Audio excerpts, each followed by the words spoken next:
Can I get some soy milk or not? No.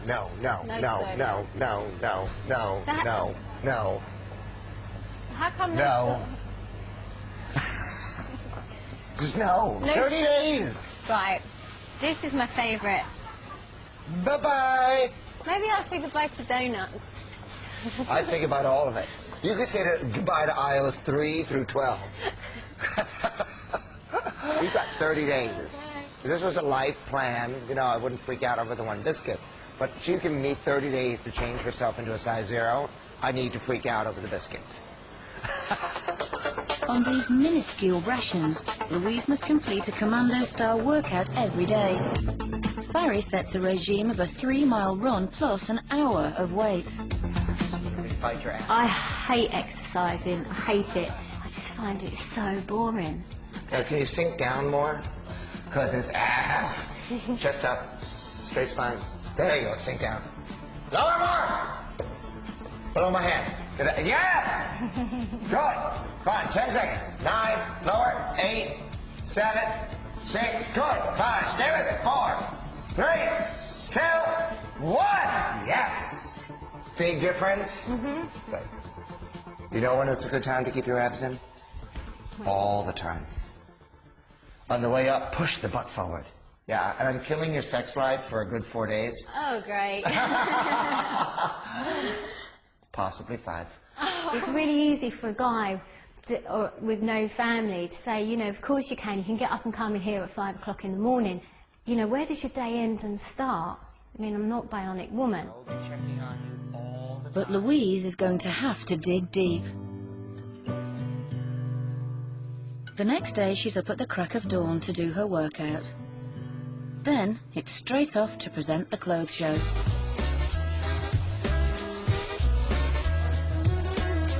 The diet is already proving harder than Louise imagined. I do feel like I'm about to drop, I have to say. I feel physically exhausted. Yeah, no, I'm close to raiding a minibar somewhere. Backstage, Louise is beginning to appreciate the reality behind the glamour of the catwalk. I used to be chased around my Paris agency with a tape Really? every time that I walked in, and that was quite tough because I was so young at the time that it got to me. I spent 3 months there, I worked once, and I was constantly told, you're too fat. They wanted to see bones. They wanted, I used to hear horror stories about the bookers coming in, and this is at my agency, bookers coming into the fridge of where you're staying and taking out all of the food that they really didn't agree with that you should be eating. I know 2 girls that have gone completely anorexic and really painfully anorexic. It's not them being size 8, size 6, they've gone under that, where it's just that they're ill, really ill. For years, the fashion industry promoted emaciated as aspirational. But recently, things have got very out of hand. Last year, 2 catwalk models, Luisa Ramos and Ana Carolina Reston, died as a result of eating disorders. Despite these tragedies, skinny is still being actively promoted as beautiful. The clothes the designers make are the size you have to be. So if you don't fit the clothes, they can't book you. It doesn't matter if they like you or not. Yeah. It's them who start off with it. And when I went to Paris, most of the clothes were tiny. Like, I remember someone telling me I had fat arms, which I couldn't believe. I was like, if anything, my arms. The model's shocking stories have deeply unsettled Louise. How can the fashion industry justify its hunger for size 0? Ex-supermodel agent Jonathan Pang, who's represented the likes of Jodie Kidd and Naomi Campbell, is a vocal defender of the super slim catwalk look. Would you as an agent ever say you had a lovely, slim, gorgeous girl and you sent her on a casting and you felt that she was very, very slim and naturally right where she should be, and they phoned you up and said, we really like her but she's not skinny enough. Would Let's you say then... a really top girl could make, say, £250,000 doing 1 collection, right, in London, Paris and Milan and New York. So that's quite a lot of money. And if she has to lose an inch or 2 on her hips to get that money and to be successful and to say, OK, I've got a diet if I want to make this work, I don't see a problem with that. Some designers are aware of the controversial girls that they are using in their collection, but it's about column inches. They want to make sure that they get the front cover of a newspaper, or it, you know, needs to be covered. Designers want to make an impact on the outside with their outfit and their creation coming down a catwalk. And the sad reality is, an outfit just tends to look better on somebody that is taller and more willowy rather than shorter and wider.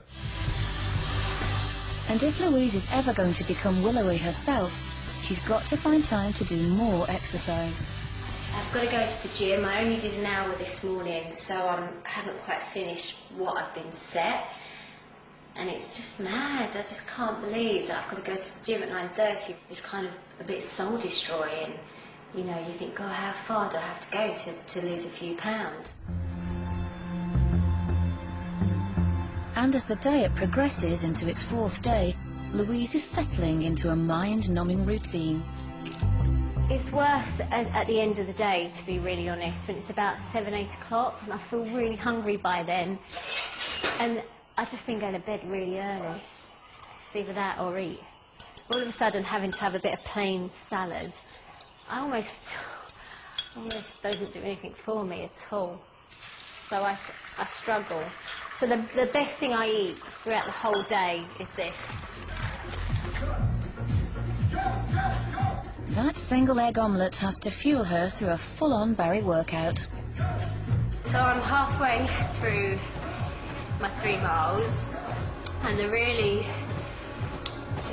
don't know, I can't call it stupid, but the most ridiculous thing is afterwards I meant to do Barry's workout video. I feel like he's watching me. It's all very heavy, it's all very, really intense. So trying to do reps of like 100 after a 3-mile run.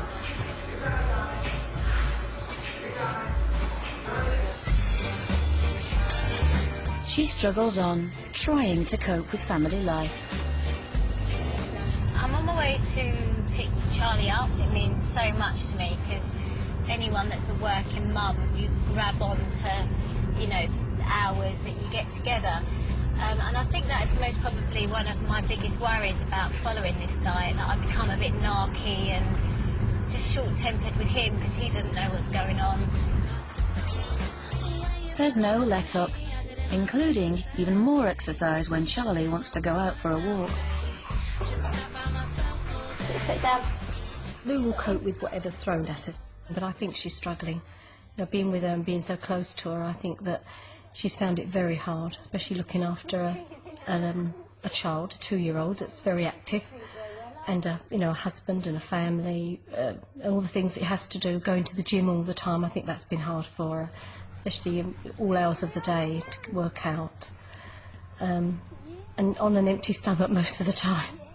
On her return, Louise finds that the size 0 dress has finally arrived from LA. It's tiny. It's got something like a 23-inch waist, which is just incredible because it's the kind of sizing that I do think of as a young girl. And I did have a little try on, and I'm not like a million miles away, but I can't get the zip done up. And it is extremely tight, so if I wore it as it is at the moment, I'd have to go out with it undone. But Louise is definitely losing weight. In the first week, she's lost 6 pounds and now weighs 7 stone 4. Her BMI is 18.5. 18 is seen as dangerously underweight. Her bust has gone down to a 32C. Her waist has shrunk by just over an inch, and her dress size is now between a 6 and an 8.